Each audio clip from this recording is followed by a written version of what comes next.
Shantii sano ee la soo dhaafay xukuumadda madaxweyne Siciid Cabdulaahi Deni ayaa ku fashilantay in ay xal u hesho dhaqaalaha sii xumaanaya ee deegaanada Puntland.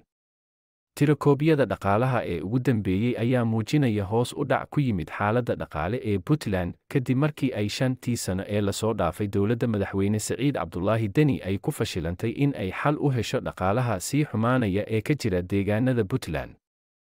Marka laga yimaado tallaabooyinka dhaqaale ee ay dowladdu qaaday, haddana ma aanay keenin natiijooyinkii la rabay, taas oo keentay niyad jab iyo cambaarayn dadka deegaanka oo la ildaran cawaaqib xumada ka dhalan karta xaaladdan dhaqaale ee adag. Ururada rayidka ah ayaa ugu baaqay dowladda inay qaado tallaabooyin degdeg ah oo wax looga qabanayo xaaladaha dhaqaale ee deegaanada Puntland, sida in loo abuuro fursado shaqo dhalinyarada iyo taageerida ganacsiyada gaarka loo leeyahay si loo kobciyo dhaqaalaha. Maaha dowladdu inay ku faanto guulo male awaal ah oo aan wax saamayn ah ku lahayn nolosha muwaadiniinta.